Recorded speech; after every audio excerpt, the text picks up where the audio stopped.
Good morning, everyone, and thank you for joining us for this session. I'm extremely honored to have the privilege of hosting for the very first time in the history of the Privacy Protection Authority, speakers from Abu Dhabi.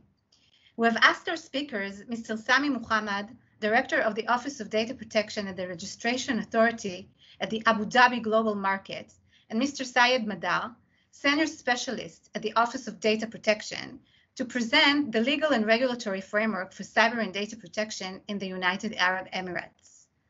The future holds many prospects for cooperation between UAE and Israeli-based organizations, and therefore, I am sure that our audience will find great value in this historic session.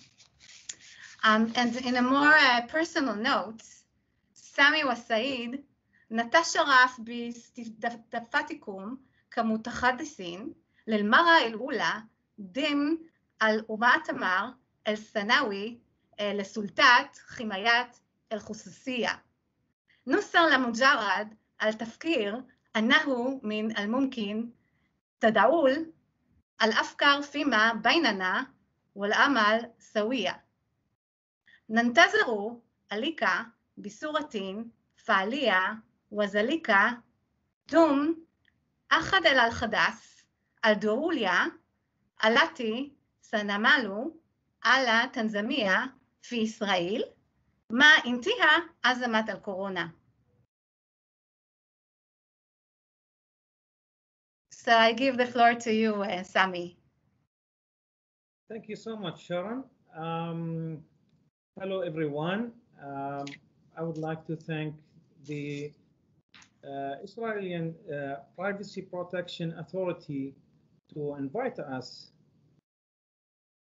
to participate the International Day of Data Protection, and we're really glad to present our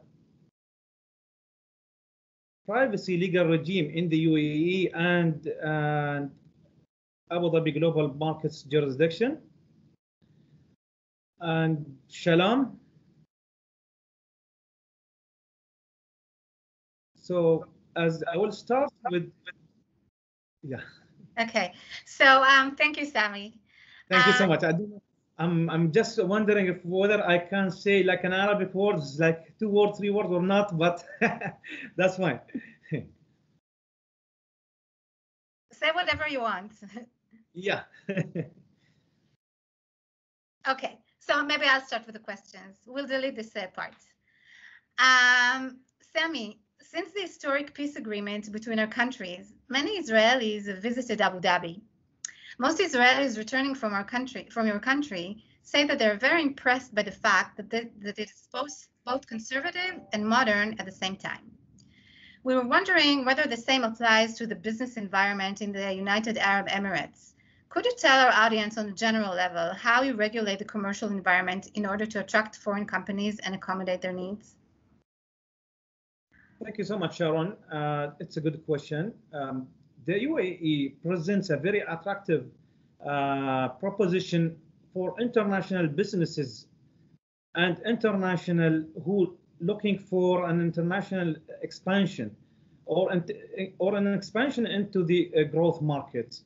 Given the fact that the UAE is a common entry point for a number of reasons, one is including familiarities and prevalence of English language across the country. There is like the transportations, logistics, and infrastructure. Moreover, the regulatory regimes to access the talent and innovation. On the other hand, the UAE leadership is always supporting the economy and the businesses at the market, given the fact that UAE is the second biggest Arab economy at the region.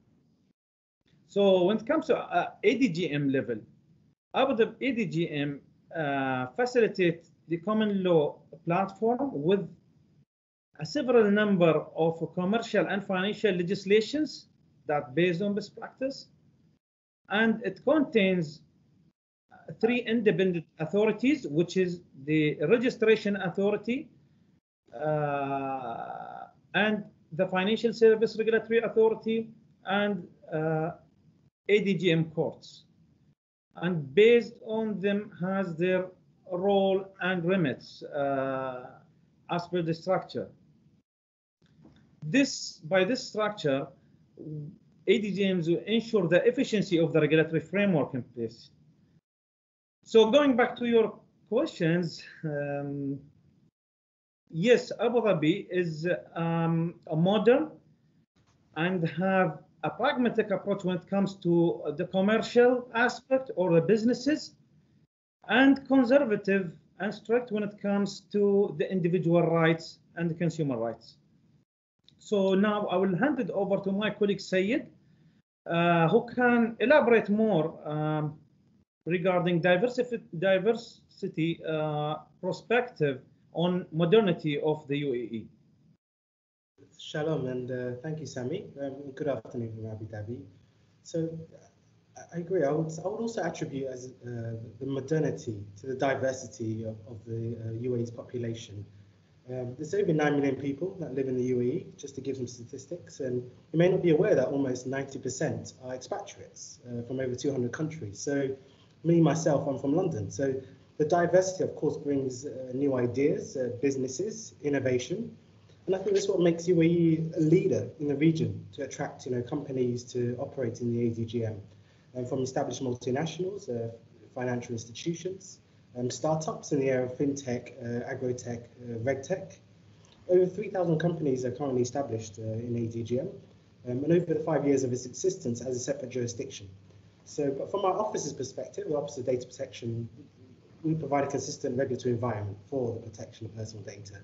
And as Sami mentioned as well, the common law framework allows us to interpret laws and regulations in accordance with normal standards. And I think these are all factors that attract companies to Abu Dhabi and the ADGM.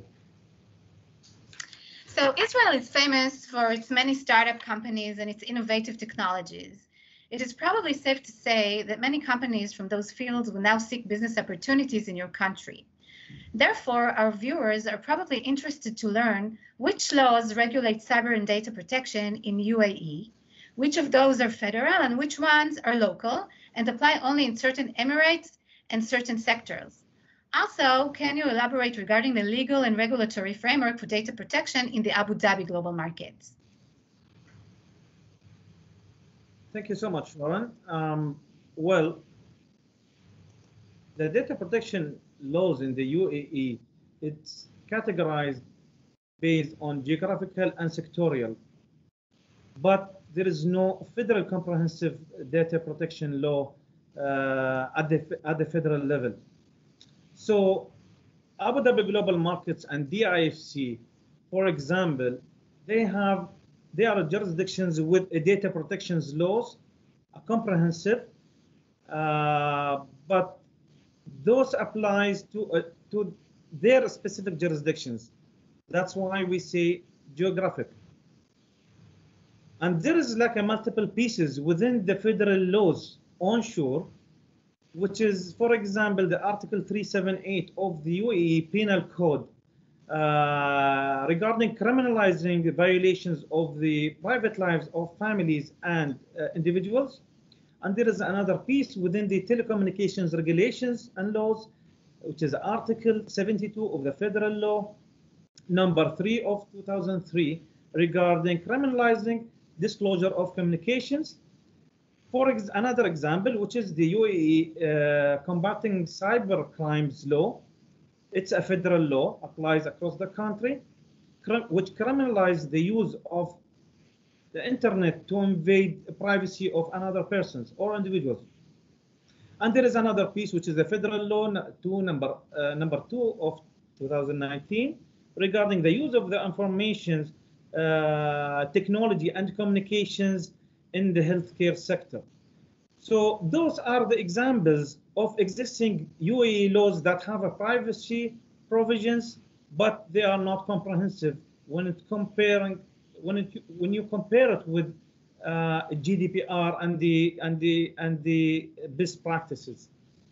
And I just want to highlight the progress, we can say the life cycle of the data protection in the UAE. So it started at 2004 that the IFC introduced the first privacy and data protection laws within their jurisdictions. Then it's followed by an ADGM laws on 2015, which was based on the EU 95 directives and the OEC privacy guidelines. And by this year, or within the coming days, we're gonna enact a brand new law, which gonna replicate the old law, and it's aligned with GDPR and UK Data Protection Act 2018. And now I'm gonna hand it over to my colleague Sayed to explain more about ADGM's data protection regulations, the legal and the regulatory requirement. Thank you, Sami. And yes, in the coming days, we're hoping to have our new data protection regulation in 2021 enacted. And just to give you a bit of an overview on the requirements of that. So the data protection regulation 2021 is repealing the 2015 regulation, the ADGM 2015 regulation, which is based on the European EU Directive 95. You'll find most of our laws, especially around data protection, are aligned with the Convention 108 and mainly the UK Data Protection Act, the 1998, which was on the 95 directive. Our new regulations is based on the EU GDPR. It takes into account the key principles, the rights, including additional rights that were provided by the EU GDPR. And it applies to all ADGM businesses that operate and process personal data, both in the ADGM or in the context of the activities of controllers processes based in the ADGM. So it has an extraterritorial effect insofar as the activities are in the context of the ADGM. And it places key obligations, such as the new requirements, such as DPO, having a data protection officer, a data protection impact assessment, and the principle of accountability, which to many of us would be quite familiar in terms of the GDPR requirements to demonstrate that. And our law is aligned to that. It also provides individual key rights for individuals, such as the right to deletion, the right to object to the data. But also it brings new transfer requirements and restrictions, as with many privacy laws, and our law is no different, that there are requirements to ensure that data is only sent to countries that are adequate, or essential additional safeguards can be applied, such as standard contractual clauses, binding corporate rules. We also have a register as a data controller based in the ADGM. They have to register with us at the Office of Data Protection Commissioner. And also, as our role of responsibility in our office, we Office of Data Protection regulates it, and we have the ability to issue fines of up to $28 million, but also take similar actions around the process, restriction of processing of personal data and obligations to change their activities if it contravenes the law. Moves on to, just to give you a bit of an overview of the office. We are the independent regulator in the ADGM, and our job is responsibility under the new regulation is to promote awareness around the data protection, issuing guidelines and information around the law, but also, of course, monitoring compliance, ensuring that companies that are complying with the law, but also individual rights. So we handle complaints, managing individual complaints, to conducting or reviewing investigating breaches of the Act. But when necessary, we will take proportionate action as required. But just to give you a little bit of a highlight of some of our key achievements as part of the Office of Data Protection. We started our journey in 2017, where we were granted observer status, which at the International Data Protection Convention, which is now known as the Global Privacy Assembly, and we're the first in the Gulf to have that designation. Before progressing on to having GPEN, Global Privacy Enforcement Network memberships, being part of the Convention, Council of Europe's Convention 108 committee, and the first in the Gulf. And up until last year as well, we worked alongside with partners and authorities across the world to conduct thematic reviews which were assessments where we assessed companies based in the ADGM on, and we identified key issues and trends in the sectors that we regulate. But we also participated in the Global Privacy Enforcement Network meetings, as well as attending global Council of Europe events, where Sami presented at the Council of Europe plenary meeting. So that's just to give you a bit of an overview of some of our achievements we've done over the past few years, and then just to give you a bit of an overview of some of the entities that call ADGM home, which include tech companies, large financial institutions. It's a non-exhaustive list, but just to give you a little bit of a snapshot in the companies that we regulate here at the ADGM. As well for yourselves to contact us if you have any queries or concerns, or want to set up at the ADGM. You can contact the different authorities, the registration authorities for establishing tech companies, the financial service regulator for fintech and regtech startup companies. Thank you, Said. On which data protection issues do you plan to focus in the upcoming year in your authority? Yes, so as you'd expect, we have quite a busy year. With the new implementation of the new regulation, we will be enhancing our current regulatory framework to align with the new law. So that means changing our procedures. We're currently working on internal guidelines and procedures, and raising more awareness around how the law will affect all the entities. So we'll be increasing our outreach and awareness initiatives at the ADGM, updating our supervision and monitoring strategies, our enforcement policy, regulatory action policy for our office. But for more international work as well, we aim to this year be applying for full membership of the Global Privacy Assembly to sit alongside colleagues, yourselves, and authorities all over the world. And we will be increasing our international cooperation with authorities all over the world, in particular, mutual recognition of other legal frameworks, such as from Israel and Abu Dhabi and ADGM.